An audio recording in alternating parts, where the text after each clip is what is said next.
Themes: childcare, organized crime.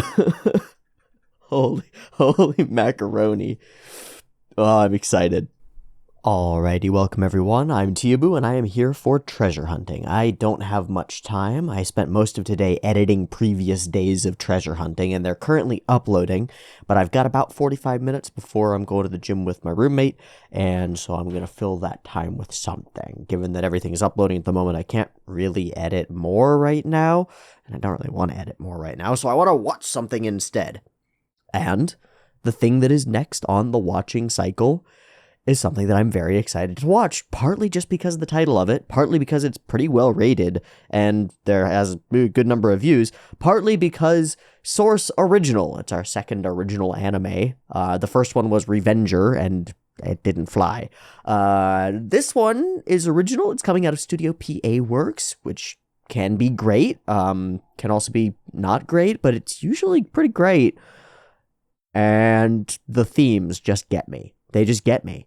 Childcare and organized crime. What a mix. What a blend. What an amazing choice.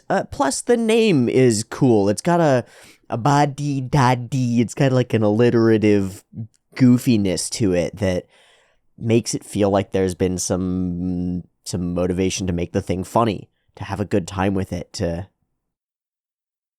do a good job, you know? The character designs look wholesome and cute. Let me show you. Pull up the Firefox. Okay. Wholesome and cute. They're clearly, like, the buddy part of Buddy Daddies, I think, is, like, Buddy Cops Buddy Daddies. Super spies. Total, I mean, you're gonna have a Bocchi and Tsukomi sort of act between these two, plus a goofy child in the mix to make it all work. There's an element of like, each of these weird characters has to figure out their way around dealing with a tiny child thing, which is exactly the story that every young man is going to have to deal with if he ends up becoming a father, is like, well, you can't just be a super spy anymore because you're dealing with one of those now, and that's got to be your focus. These characters are going to have to adapt to her existence.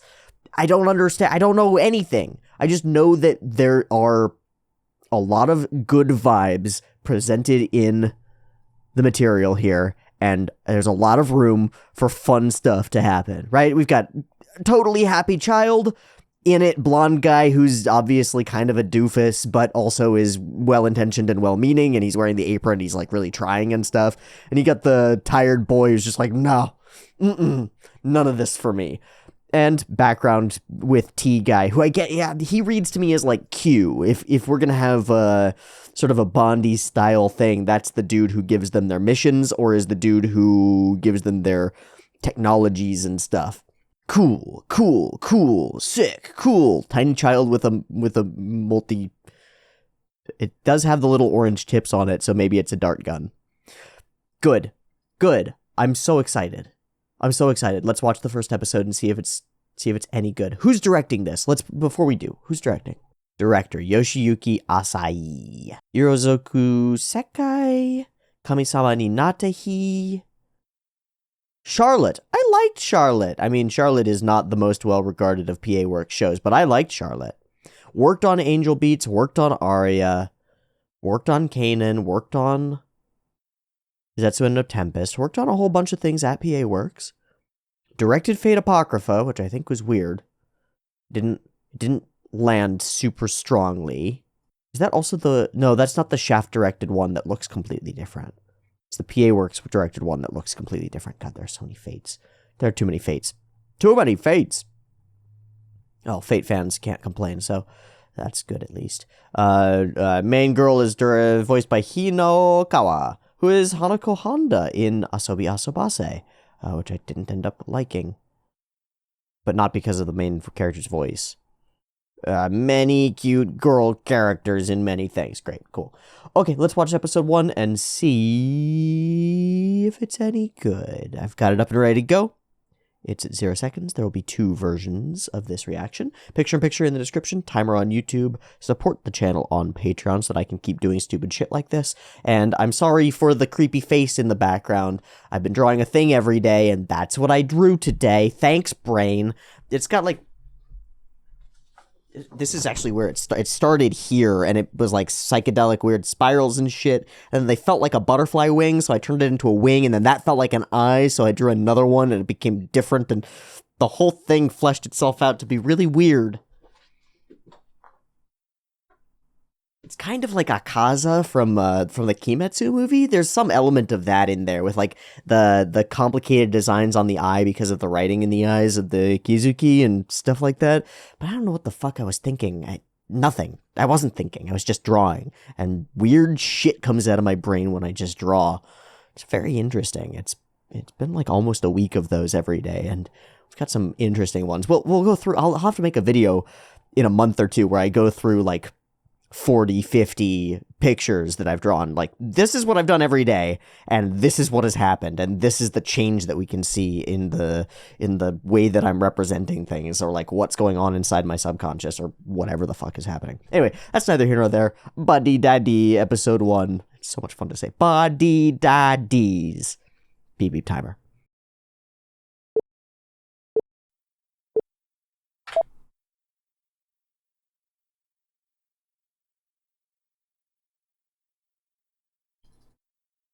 Cool.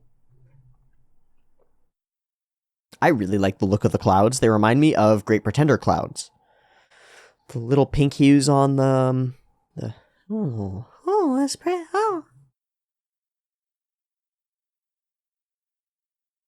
You are undercover. We're talking to. We gotta frisk this boy. Nope, we're gonna show him the guns. Oh shit! This is our spy man, right? That fully isn't translated.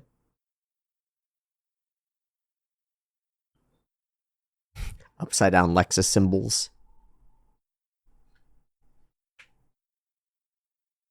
3 pizzas, special delivery.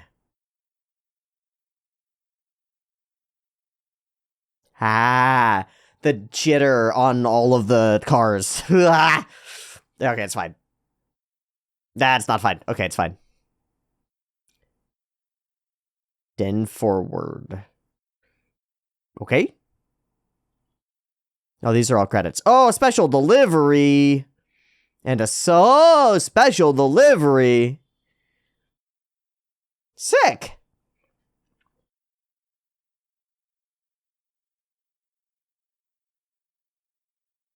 We're law enforcement? We're just submachine gunning at people in the middle of the street? Classic spy stuff. This looks great. Even if it's just a CG extravaganza fuck. It looks great.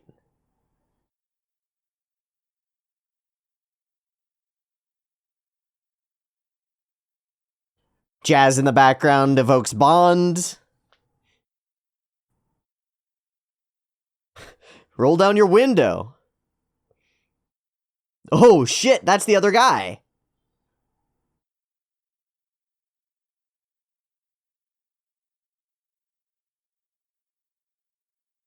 Gonna leap it? Gonna jump it? Come on, you gotta jump it. For the sake of the film, come on. You gotta pay the stuntmen. Yeah! Yeah! Yeah! The conveniently placed ramp. There's always conveniently placed roadwork. Whoa! Sick. Fun. Awesome.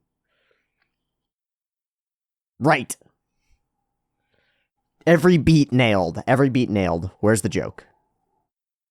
Because we're right on the money right now. We're right on the beat. Unz, unz, unz, unz, unz, cuts, unz, cuts, unz, cuts. Joke. Nope, the driver did. Yeah, no.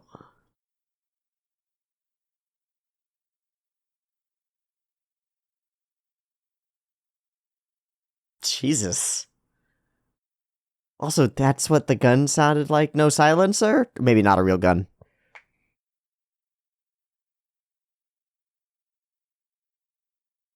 Nanvakara sa.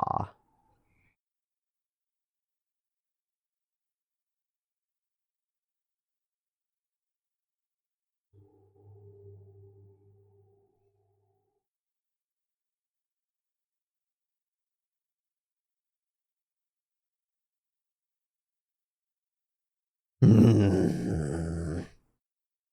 Bad cop, good cop. Good cop, bad cop.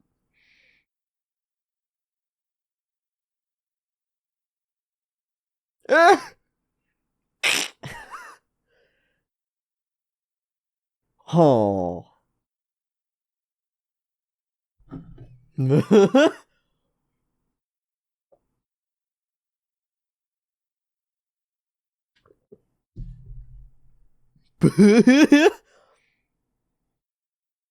Well, there's... Hey, bruh.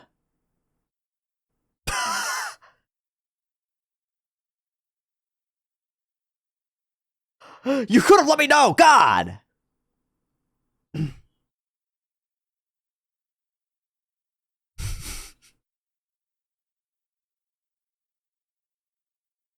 May I leave? You shut up! Yep. You shut the fuck up. They've got to be tranks or something. We're just gonna represent our characters as cold-blooded killers? Okay, alright, okay. That's a fun contrast then.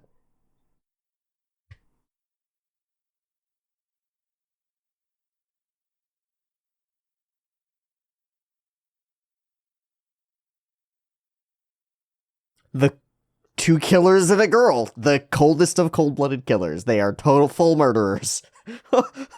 Holy crap. Good, yeah, fine. Go all the way. Don't try to fucking halfway justify them, be like, oh, they're good guys. No, they're full criminals. Alright?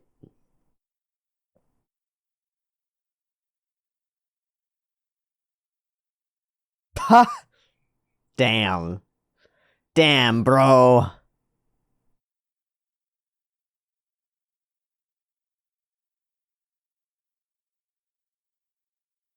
Yeah, thanks and sorry.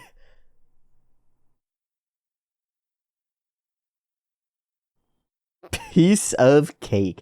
Buddy, daddies! That's catchy as fuck! Oh, there are so many layers that are done right. Even in the first couple of minutes, there are so many places where they could have done everything wrong, and they haven't. They've done it fine. It's beautiful. It's beautiful. Oh, it's beautiful. It all actually works. The pieces come together. The characters make sense. The environments are lovely. The story is telling itself. It feels like it's real enough to believe. Hmm. Roommates.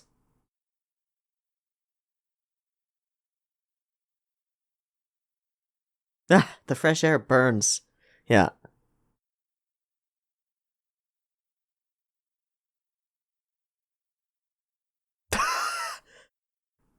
That's what the microwave is for. I'm sorry, what is that?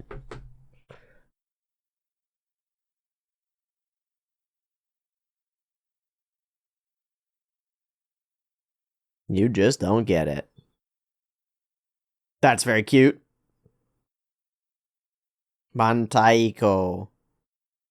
Mentaiko. Pollock Row.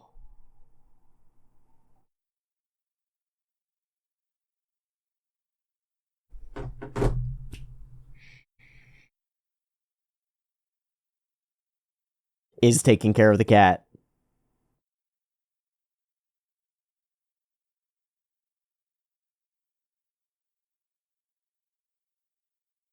And all that gets quintupled for a child. Begone, cat!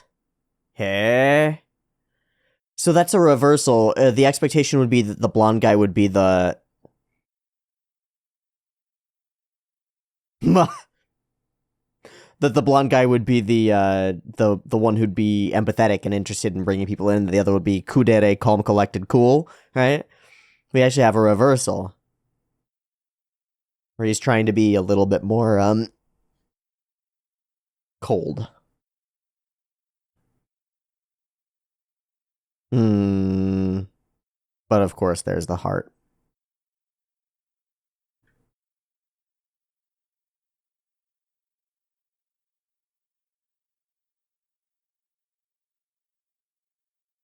What a great waifu. I mean, husbando. What a great husbando you are. Nice. Tamagoyaki. I've never thought of putting Ro in the middle of that. Yeah. That's a cool idea.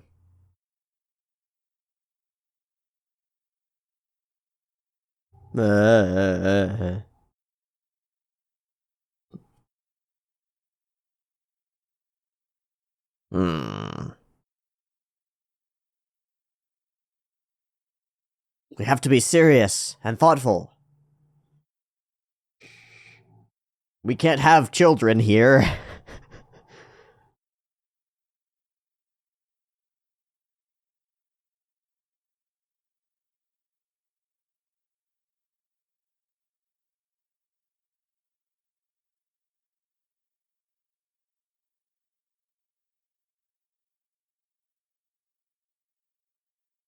Bruh. So he can't follow his own yeah, he can't follow his own advice. Practicing what he preaches is not his best forte.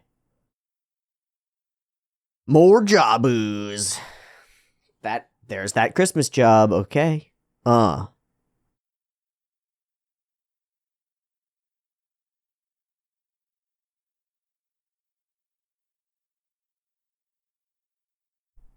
Fun. Cool landscape. Santa Claus costumes. Flour.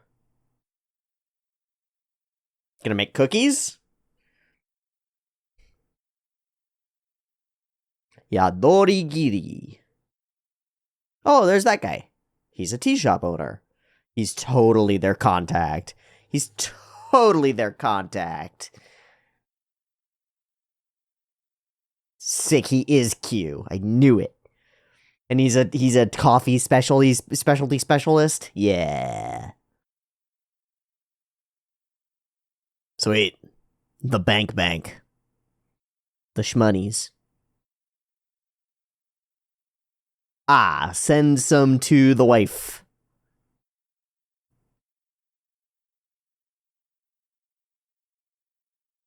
Send it anyway.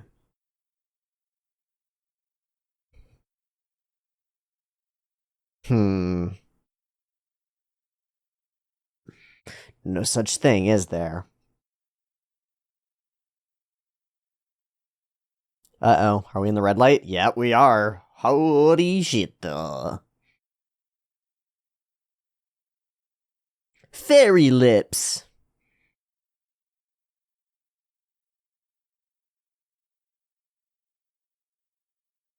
Yikes.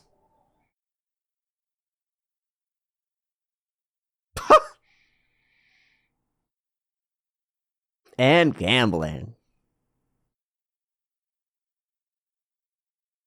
No.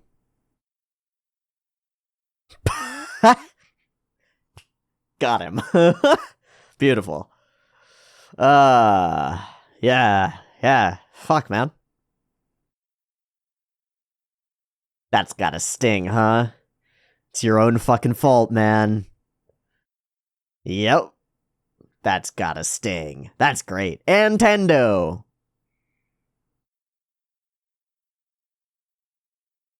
Back to see the cat. And the scarf?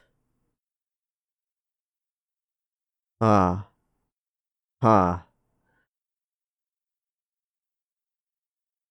Reaching out to something that isn't there, huh? She's gonna be seeking her pops on her own. That's my little super spy. Let's go. That is stupid cute. They did it. They've taken all the power of every kawaii moe character and smashed them into one tiny child. We haven't even seen her stupid face yet. I want my dad. No, you get one. I want to see my papa soon. Miri. Beautiful. Miri makes me think of, like, looking. I don't know.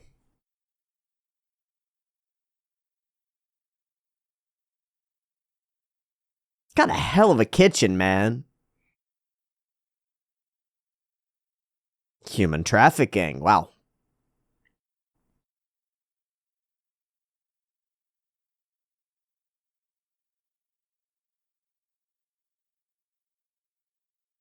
And we're gonna crash it. And she's gonna crash it too. Hmm. We're doing a perfect Mission Impossible setup. Or like, set up a goofness. My wife loves extravagant surprises. Champagne. Cakes. Sweets?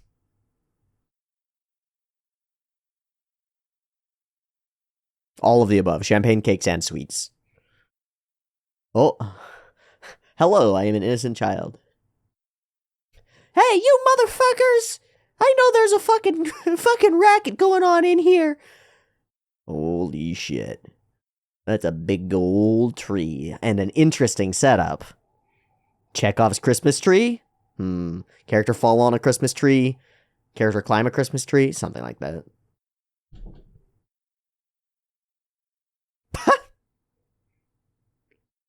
Mate!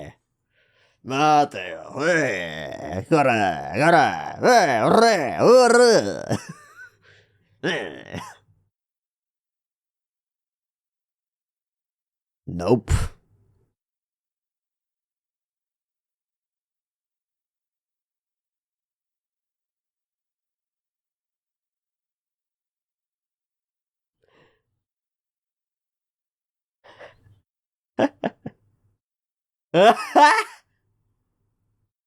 Oh, he does this on his off time often. Often. This is so much fun.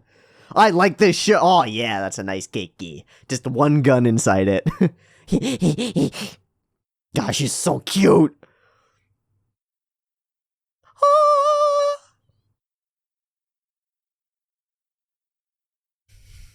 Child in the cart hiding. Nope, not yet. Okay. Wow, fully. Whoop. Scoop. Hello. And we get the masked meeting, too. Which hits some trope elements, and he knows he can't help it, right? Yep, face reveal. Uh-oh. Oh. That cake is good!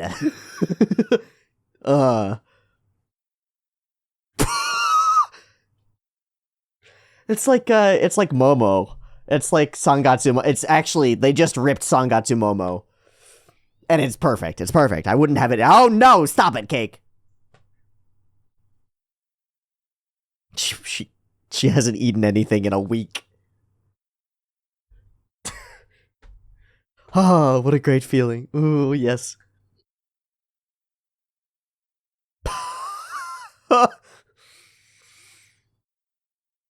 Yeah. Well, child. Well, child, yes, Santa has given you what you were asking for. Boo-hoo.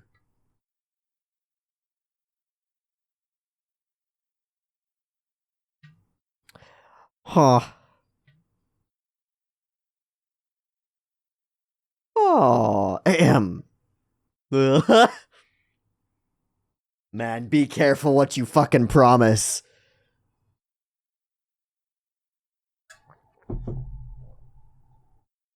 Good way to get her out of the way. Yeah. Oh, no. Hey. Hey.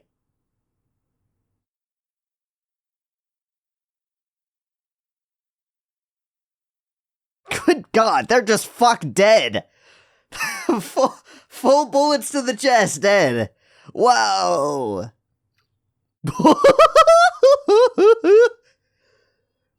Yep, we're playing the game, kiddo. Keep your eyes closed and cover your ears and your head down, please. Awesome.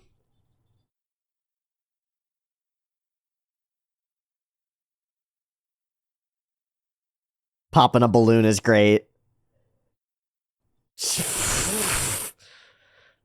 Rotoed. Hi.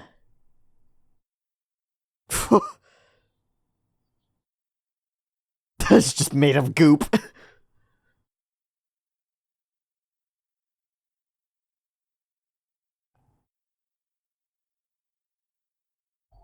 Oh, that guy is not your papa. That guy might be.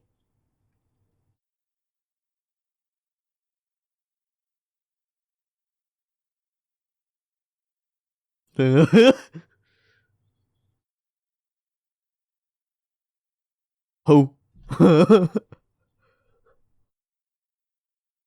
Hey.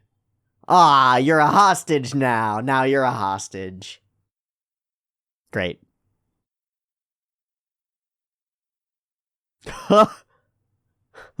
Full does not care. Poking at the gun.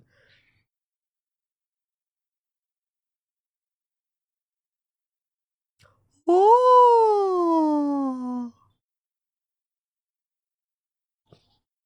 No. Awesome though. Awesome though. Okay. I guess I'm your pot. Oh my god. Go, child.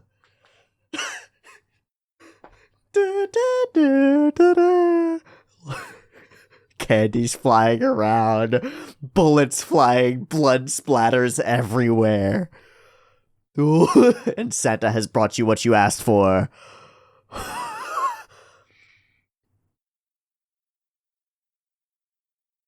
Uh-huh. Okay.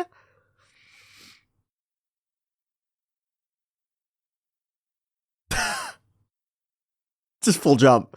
Full jump. Yeah. Oh, it's so great. Oh, it hits every beat.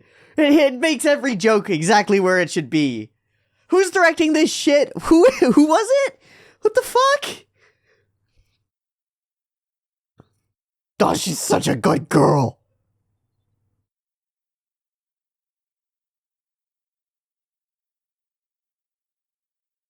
Yep, acting like a dad. And it's totally unclear and remains mysterious whether they're actually blood, right?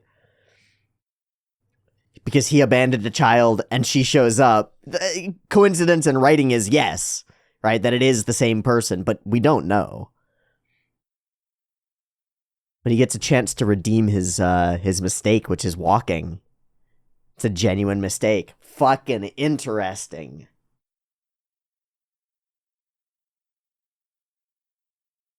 Uh-huh. Uh-huh. Double standards. Double standards.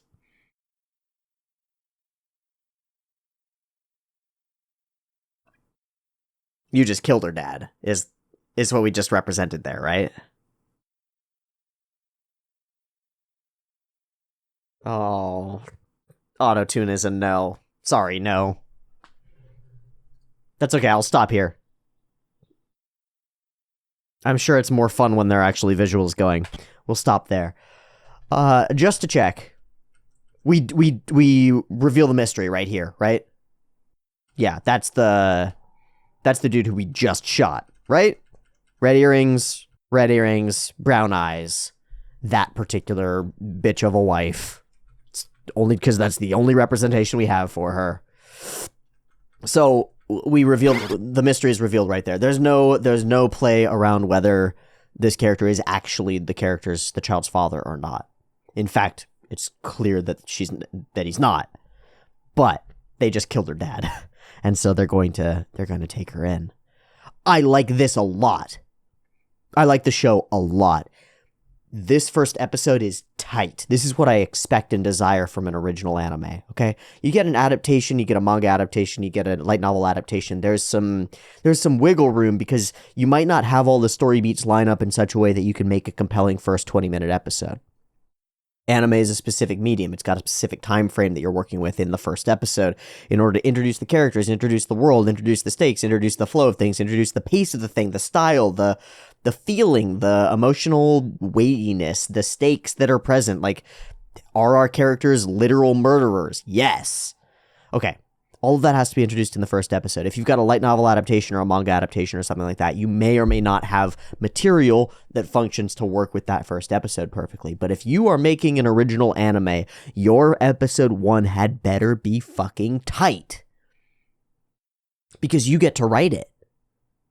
Straight up. Whatever story you're trying to tell, you can manipulate the story so that all of the best beats that you need in your episode 1 in order to hook an audience and get people interested are in your episode 1 and are presented in the best way that they could possibly be presented. And you can choose whether you have an OP or not, and you can choose where things flow in the episode. And you've got a limitation, which is the box of the 20 minutes, but outside of that, you're home free, man. You can do whatever the fuck you want.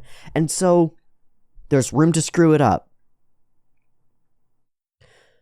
And there's a high expectation, at least from me. I expect you to nail your episode 1. It should present the story beats as best as possible. It's part of why the other original show that we watched this season so far, Revenger, didn't do it for me, because the episode 1 wasn't compelling.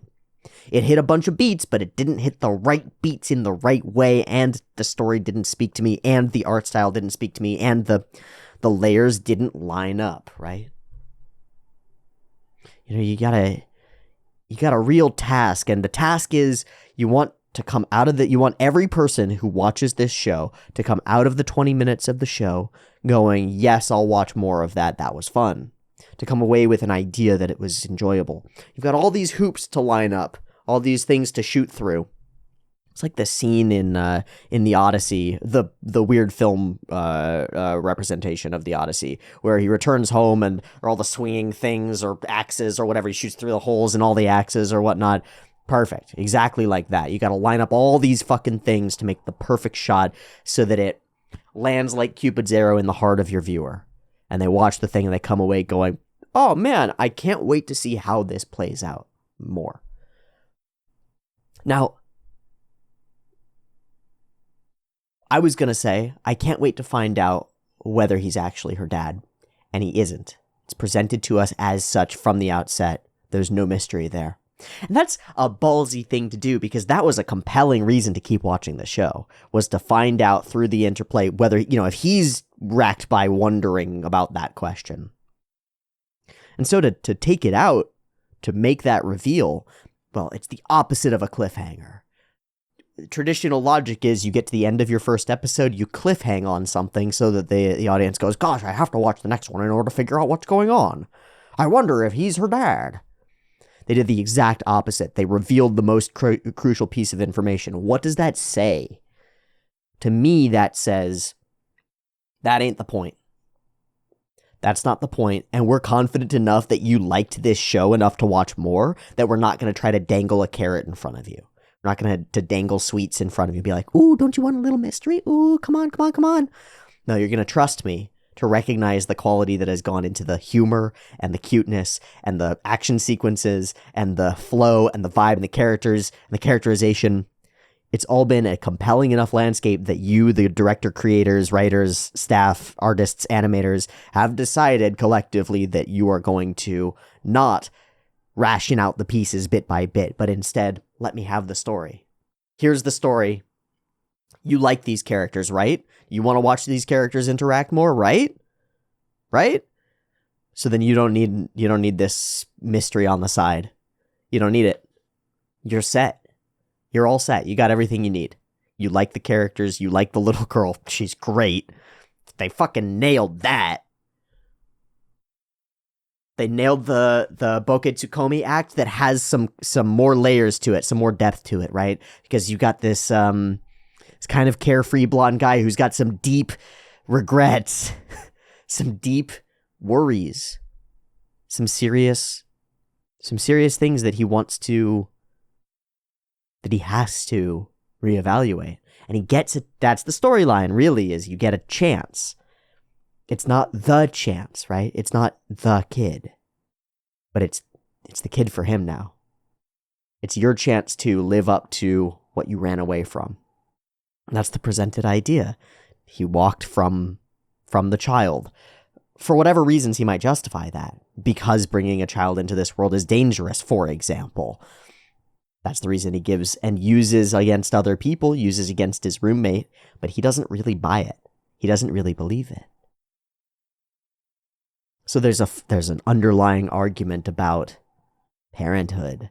There's an underlying argument about responsibility. There's an underlying argument about the genuine and legitimately statistically significant phenomenon that is increasing. I could use scary words like epidemic, whatever. Phenomenon that is increasing and continuing to increase of men walking from committed relationships and walking from children. It's happening a lot. It's happening all over the globe in multiple countries, multiple types of nations. It's happening a lot all over the place. It's unclear exactly why. But this story, in a mythopoetic sense, is addressing that concept in a framing device of, well, these guys are as cool as it gets, right? They're rad fucking murderers. really cool to be a criminal murderer, but they're, how do I put this? They're representative of a particular ideal that takes elements from a long-standing historic ideal of the super spy, as well as the sort of unchained, financially independent, self-justified worker in illegal fields. So they're not really beholden to anybody except themselves. And their actions seem to be motivated to some extent by justice, right? We use that as it's thin. It's like, oh, it's okay to kill these guys because they're human traffickers. That's not the greatest of justifications for performing criminal acts yourself, but it works. It's fine. It's solid enough. It immediately gives us the action movie hand wave where we're like, but the good guy is good and the bad guys are bad. So it doesn't matter if he mows down 300 of them with a machine gun. We're into it. It does enough of that to bridge that gap and make us turn off our moral sense, which is it's crucial to any sort of action filmmaking, especially if you're dealing with criminal underworld elements or anything like that. It does that.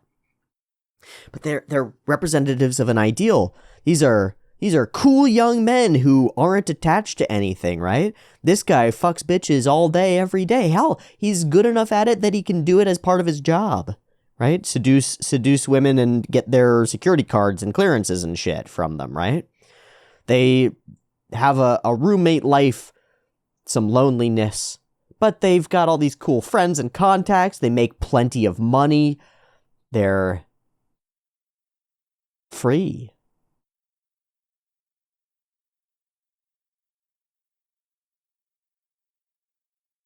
And maybe you don't want to be free. Not like that. Maybe being tied to something that makes life worthwhile might make life worthwhile.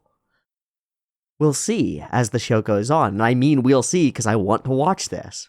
I don't know where I'll find time, but I'll make the time. This is fun. This is really cute. It might even be good. And I don't mean as a value judgment or a qualitative judgment on the quality of anime. It might even be good in the being is good sense of being good. It might have a positive impact on the world, on human lives, on it might worm its way into the brain cases of some young men and maybe some young women and maybe some people in general. And weird incept a little bit of love there. Well, you talk to a dozen young men, and half of them or more will go, a baby sounds like the worst thing in the world. God, that would ruin my life. My fucking cool hanging out, smoking all day with my boys. It would be totally ruined by that. No chance. Don't want that. You show those same people Sangatsu no Lion, you show them Momo-chan, and she's being cute and like, pudding, ah! And the young men are glued to the screen, self included, glued to the screen like, oh my god. Ah. Ah. It lights up all the base instincts. In like there are things in this world that must be protected. It really does it. And they nail it for this character. Bam! The little sparkles on her are fucking great.